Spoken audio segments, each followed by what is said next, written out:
What is up, guys? Welcome back to the channel, Everyday Carry for Everyday Guy. You know what it is. It's mail time again. So I'm going to do a mail time and a Q&A in this video.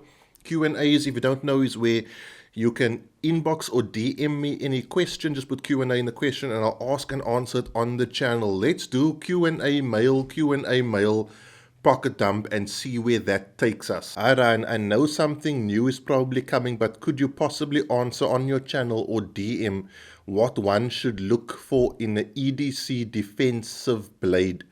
From Tobias van de Westhuizen. Okay, you ask a good question and something new is coming. Give me 1 second. Okay, so Tobias, certain things you should look out for in an everyday carry defensive blade. Now, I have quite a few of them. These are just some of them. The classic and ever functional K-Bot EDI. But the things you should look out for in an EDC defensive blade is carryability, in my opinion. The ability to carry the blade. Now, that also comes down to the design of the sheath and or holster. Knife makers, right, are amazing knife makers, but sometimes they make some notoriously bad knife sheaths that make it almost impossible to carry. I'm not a big fan of neck knives. Think about this, right? You in a fight, up close, I'm talking knife range, and you have got to now find this knife that's swinging all over the place around your neck. Not a big deal, not a big fan of it. I like knives to be in a particular place. I will show you where I'm carrying my knife. This is the knife I designed. They are no longer for sale. Something new is coming, and I'll explain why they are no longer for sale in the video where I show you the new knife that I'm designing. So stay tuned for that. But effectively what you want is the ability to carry the knife every day comfortably. If you can't comfortably carry it, you won't carry it. And that's not an EDC defensive blade. That's one of the first things. Second thing is deployment. You've got to be able to easily deploy the knife with both hands, in my opinion, because you never know which hand is going to be out of the fight. Thirdly, for me, is big deal is retention. Now, for me, I like a retention ring on the knife. Okay, some people like their retention just in the design of the knife, where if you close your fist around it, you've got it. Other people, this is the Southwest also snitch pick, work on an extremely aggressive grip texture. Or for example, the Cold Steel Mini-Tac, again, it's got a very aggressive grip design. So once it's locked in, it's locked in. For me, being able to retain your weapon is vitally important. This package is from Olight, and this is the one that I couldn't open last week because it wasn't released in South Africa yet. To be fair, I don't even know if what is in here is released in South Africa currently, but here we are, right? An Olight trucker, very nice. Gober? Olight Gober. Not the slightest clue how this works. So I'll have to read the manual, which I'm not going to do now. Olight Baton 3. It's definitely bigger. Got the biggest activation switch. Still has the Olight proprietary charging base. You don't actually see the proximity sensor, so it's probably this ring inside here. Very cool. We'll do a Friday review on the Olight Baton 3, considering it falls into non-tactical gear, more EDC gear. Very cool clip as well. I do like it. Thank you very much, Olight. Thank you very much to my contact at Olight. Her name is Carol. I really appreciate your support, and you will see your Baton 3 and Gober as soon as I can figure out how the sucker works. You'll see it on the channel. Let's take the next question. Hi Ryan, how do people feel about you reviewing gear that competes with the gear they sent you? From Marcelo. That is a very good question, Marcelo, and a very pertinent question. I was having a conversation with James from Southwest Holsters yesterday about this. And here's the thing, right? When someone sends me something to review, like this Olight, what they are paying for with this product is time on my channel.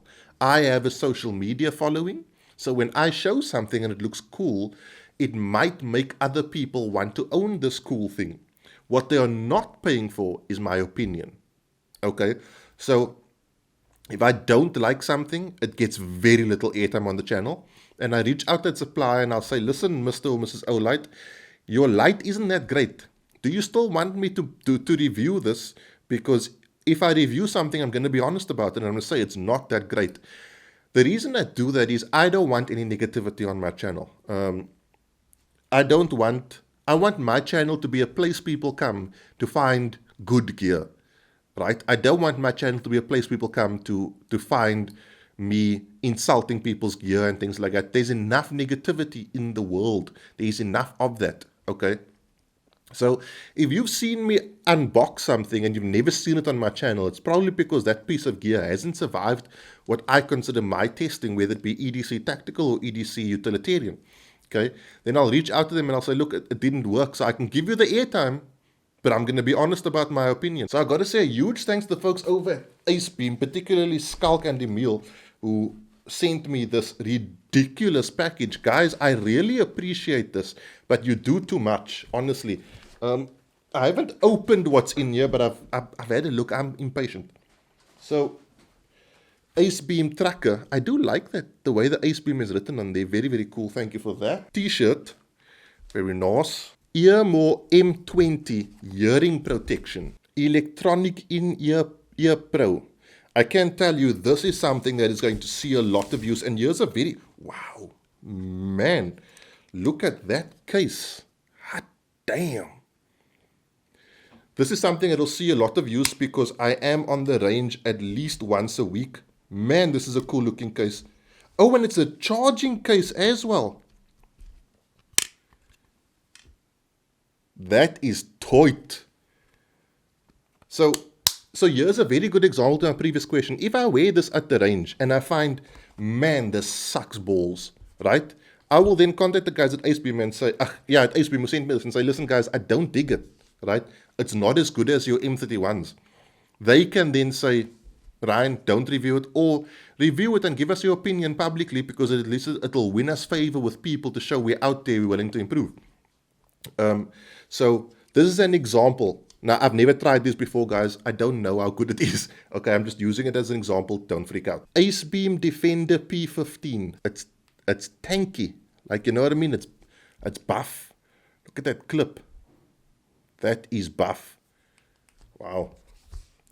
Flashlight reviews coming, guys. There are going to be a ton of flashlight reviews in the coming months. I think I might do a flashlight review month, building up to Black Friday, because generally Black Friday is when all these sales happen, and I've got like a backlog of flashlights that I have to review. Let me know what your thoughts are on that. IceBeam L19 long range hunting flashlight.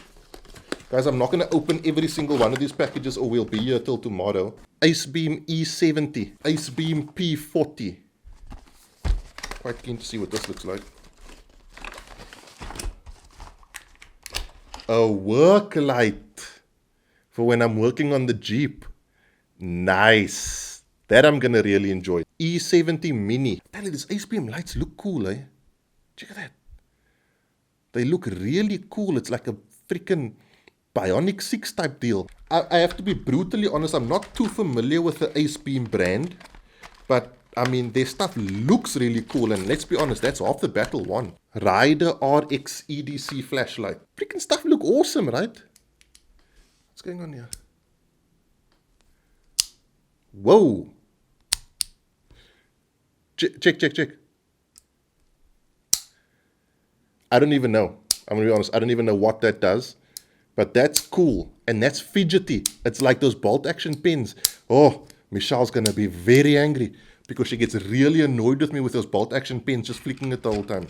IceBeam X50 2.0. It's cool, right? I dig it. It's like, that's cool. I don't even know what this is used for. I'm telling you now, load shedding, definitely. But it's cool. I like that it's got this handle. And check this, it's got like a, what is this? It's got something going on here.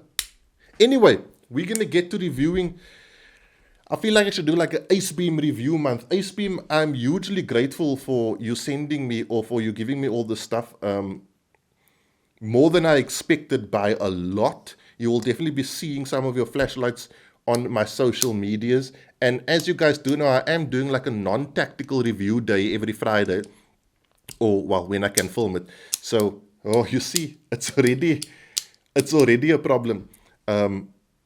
So you will be seeing of your stuff. I must be honest, from a photographic standpoint, it looks very, very cool. Let's do the pocket dump and then we can end off. Okay, so sorry about the sound changing. Left rear pocket is my Leatherman Scully tool. I'm hoping you can see because the light might be a bit dim. Left pocket is my Cloud Defense MCH. Belt, as always, Core Essentials. Holster. I'm trialing something new, so don't freak out, don't freak out, don't freak out. Okay, Southwest holsters, Rattler 2.0. I've got my knife attached to it. Don't freak out. It's not available. It's not going to be available. It's just trialing something new. Firearm, Glock 19, Hollis & Red Dot Surefire X300 TR1 trigger upgrade. Bolt action pen. And my wallet, check my wallet, Strauss & Co. Very, very cool OD green wallet. And the knife I've been using to open these packages is my Civivi Brigand. Olight and IceBeam, I really appreciate your support for sending me all these things. You will see them on my social medias. Thank you to you guys for the questions. Keep the questions coming. I know I don't get to all of them, but eventually I will. That is it, guys. Have a good week. Be safe. Train hard. Cheers. God bless.